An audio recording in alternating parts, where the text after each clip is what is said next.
The gavel crashed down, instantly silencing the chamber. Representative Delia Ramirez's eyes locked onto Secretary Noem with cold fury.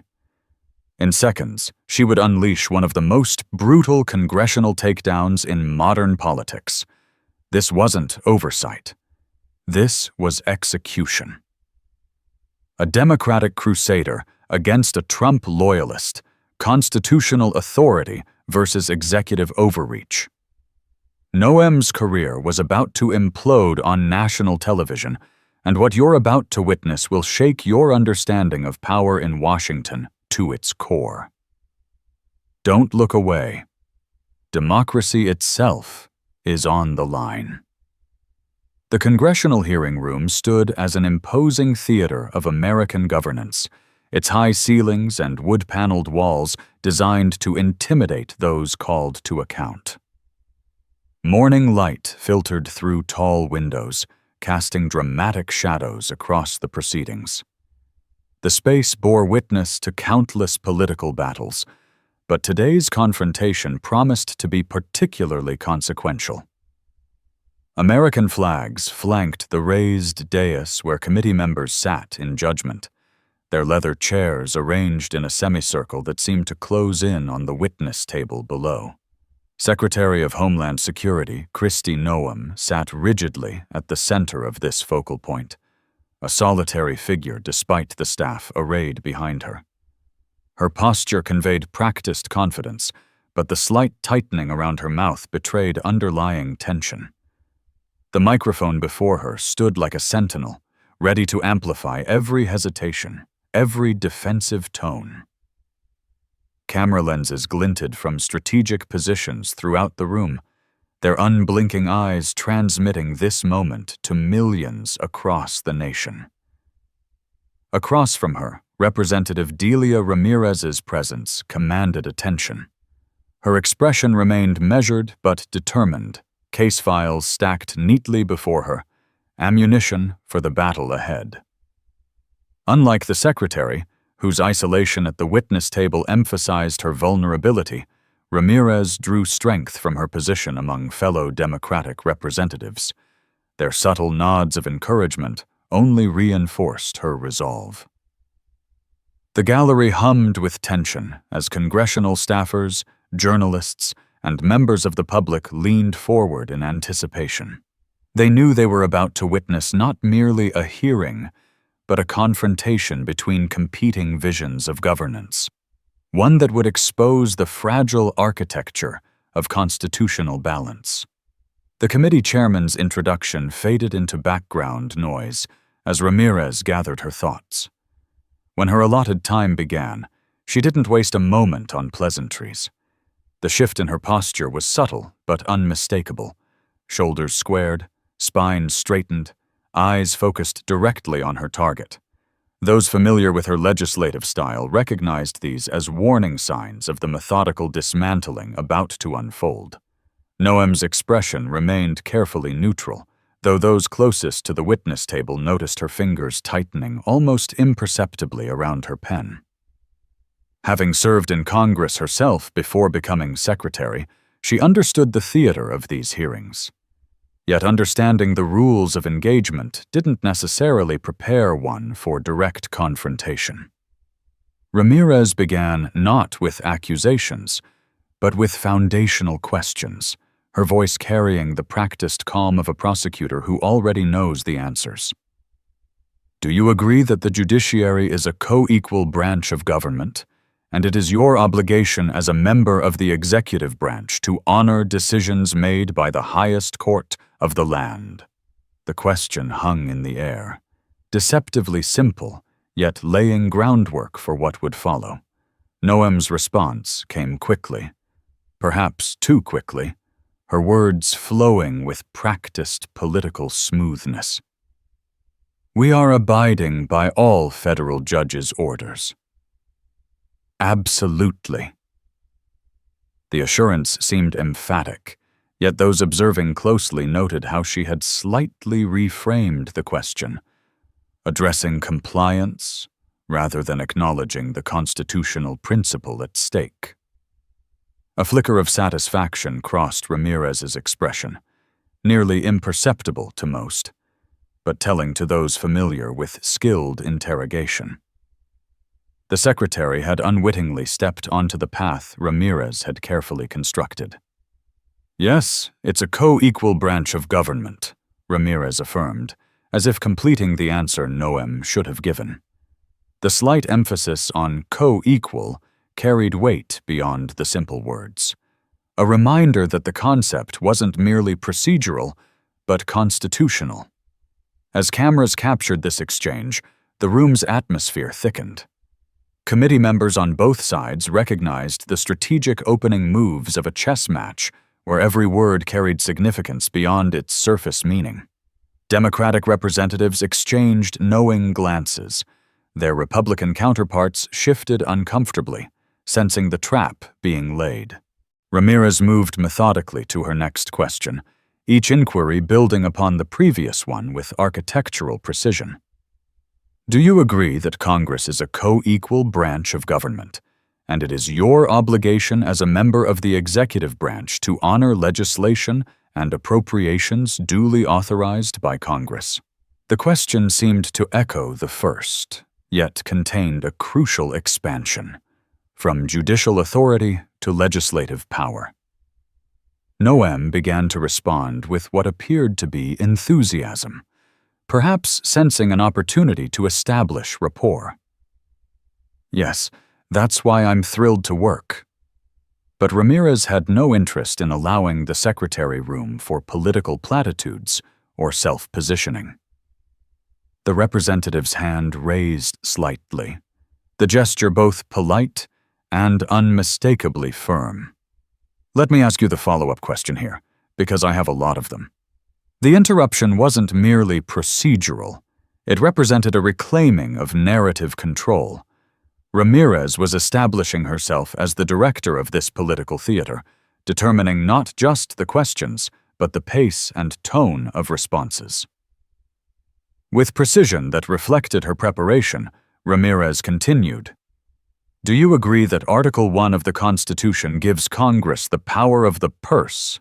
The specificity of this constitutional reference transformed the exchange from general principle to specific authority. Noem's affirmative response came quickly, perhaps too quickly for someone who should have recognized the trap being set. The chamber grew still as Ramirez narrowed her focus to the heart of the matter. "Do you believe that you have the power to disregard congressional appropriations and unilaterally repurpose funds that have been duly appropriated by Congress? Yes or no?" For the first time, hesitation crossed Noem's features.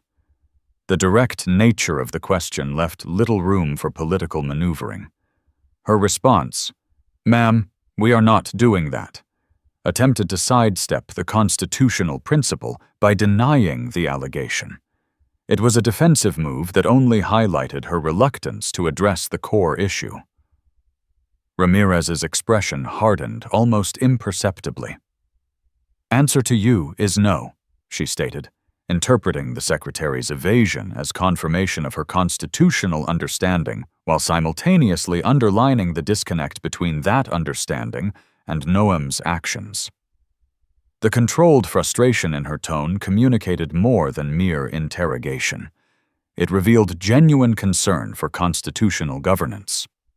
Democratic committee members exchanged glances of approval as Ramirez masterfully forced clarity where Noem had sought ambiguity. Even some Republican representatives shifted uncomfortably, recognizing the skillful construction of the questioning. The cameras captured this subtle power shift, transmitting it to audiences who could sense the tightening of the narrative noose. Having established the constitutional framework, Ramirez transitioned from theoretical principles to specific allegations with devastating efficiency. The pace of her speech quickened, her tone intensified, as she unleashed a comprehensive accounting of Noem's departmental actions. "Since you've been secretary, you have repeatedly disregarded the law." Each accusation landed with the weight of meticulous research and constitutional conviction. You have illegally impounded funds that Congress appropriated and that your branch of government must implement pursuant to the law. The specificity of her charges left little room for general denials. You've closed offices established in law, including the Office for Civil Rights and Civil Liberties, the Office of the Immigration Detention Ombudsman, the Office of the Citizenship and Immigration Services. As Ramirez continued her catalog of transgressions, Noem's composed facade began to show hairline fractures. The slight tightening of her jaw, the defensive crossing of her arms, these subtle physical tells betrayed the impact of Ramirez's precisely targeted strikes. The secretary's aides exchanged worried glances, their notepads increasingly filled with hastily scribbled talking points that would likely prove insufficient against this barrage. You've canceled contracts for programs authorized in law, including shelter and service programs and citizenship and integration grants. Each item in Ramirez's inventory represented not merely an administrative decision, but a constitutional transgression, a deliberate undermining of congressional authority. The representative's voice took on a more personal edge as she addressed obstruction of congressional oversight. You've obstructed and roughed up members of this committee as they attempted to conduct congressional oversight, and then you vilified them. The accusation resonated particularly strongly with committee members who had experienced such treatment firsthand. Several nodded emphatically, their own encounters with departmental stonewalling suddenly made public and legitimized. The gallery's energy shifted perceptibly as journalists furiously documented each charge. What had begun as standard oversight questioning had transformed into a comprehensive indictment. Democratic staffers exchanged looks of stunned appreciation. They had expected Ramirez to be thorough, but the breadth and detail of her challenges exceeded even their expectations. Ramirez's expression shifted subtly as she transitioned from constitutional violations to human impact. Though her words maintained their precision, a controlled passion now infused her tone, the voice of someone speaking not just for institutional principles, but for flesh and blood constituents. You redirected funds to terrorize our communities, she declared, her emphasis on our claiming ownership and protection of those affected. You created taxpayer-funded political propaganda campaigns to terrorize families and children who don't sleep at night because of the terror of those commercials that you are putting out there.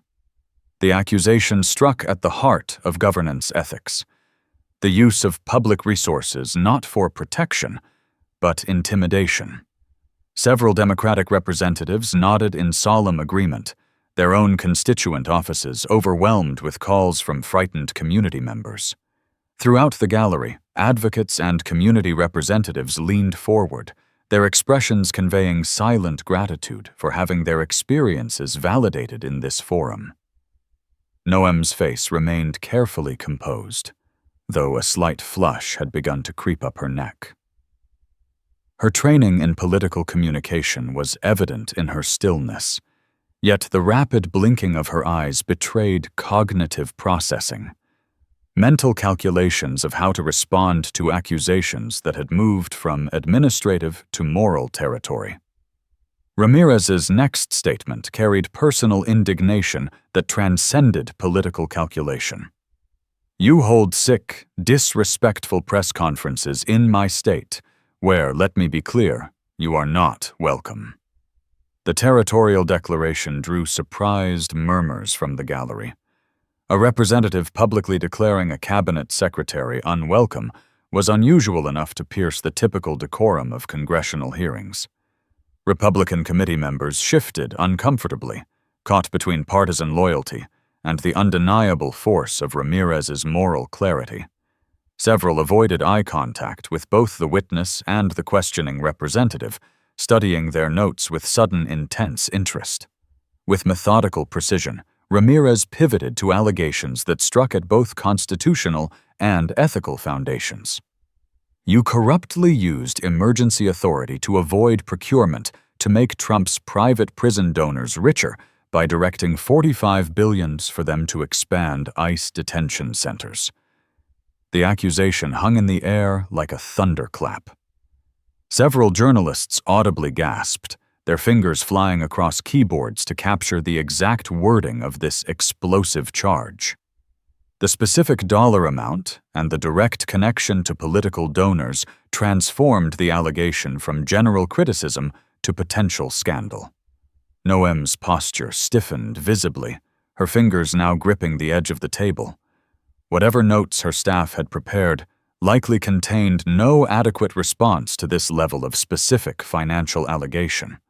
The cameras zoomed in on her face, capturing the momentary flash of alarm that crossed her features before political discipline reasserted itself. Ramirez continued without pause, her momentum building. You defunded work to address real threats to the homeland, all while you pursued college newspaper editors, labor leaders, and even a Harvard scientist who failed to declare frog embryos at the airport. The juxtaposition was devastating. National security sacrificed for what appeared to be political vendettas and trivial enforcement. Democratic committee members nodded in grim vindication. Several had raised similar concerns in private, but none had assembled the comprehensive case Ramirez now presented. The chamber's atmosphere had transformed completely from formal oversight to something approaching public reckoning. Ramirez's voice carried absolute conviction as she referenced the extensive documentation supporting her accusations. Clearly, we don't have time for all my questions, so I have 13 pages worth of questions that I will be submitting to the record that I expect you and the administration to answer. The reference to this substantial document served dual purposes, establishing the depth of her investigation while creating anticipation for further revelations. The chamber fell to absolute silence as Ramirez approached her conclusion. Her demeanor shifted subtly. The prosecutor now transformed into constitutional guardian. When you took your oath, did you swear to support and defend the Constitution of the United States of America? Yes or no? The question's simplicity belied its weight. Noem's affirmative response, "Yes, I did," came quietly, perhaps sensing the trap closing around her. For the first time in the hearing, uncertainty had crept into her voice. Ramirez's eyes narrowed, her voice taking on an edge of controlled contempt. So I find that laughable. The bluntness of her assessment drew sharp breaths from several observers. You don't behave like someone who takes that oath seriously.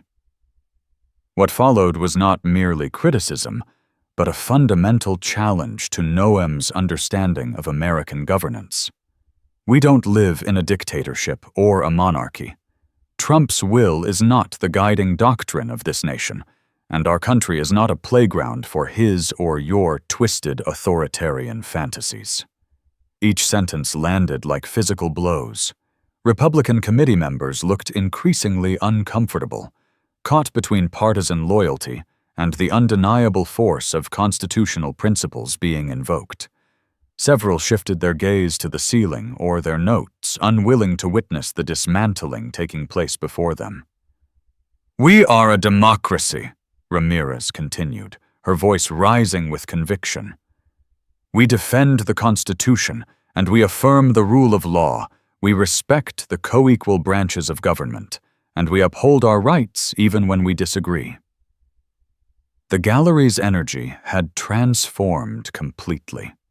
What had begun as political theater had become a fundamental reckoning with democratic values. Journalists had abandoned any pretense of detachment, their expressions reflecting the gravity of the moment they were witnessing. Ramirez leaned forward slightly, her eyes never leaving Noem's face. You, however, have been leading this work for 116 days. And in that time, you have profiled and dehumanized our neighbors. You betrayed our constitutional commitment to due process. You've deported United States citizens. the specificity of 116 days carried devastating implications. That such comprehensive damage could be inflicted in just over 3 months of leadership. Several Democratic representatives nodded grimly, while their Republican counterparts seemed increasingly trapped between partisan loyalty and constitutional concern. Ramirez's voice took on a rhythm of prosecutorial finality. "You've undermined the courts, you've broken the law, you've engaged in corruption, and you've weaponized the immigration system to violate civil rights." Each accusation built upon the previous one, constructing an overwhelming case against the Secretary's fitness for office. Borrowing authority from across the Capitol, Ramirez added, "As Senator Murphy perfectly stated, your department is out of control, but you're responsible." The strategic citation of criticism from the other chamber broadened the indictment beyond partisan or personal grievance. In the gallery, press representatives had abandoned any pretense of journalistic neutrality, their expressions reflecting the historical weight of what they were witnessing.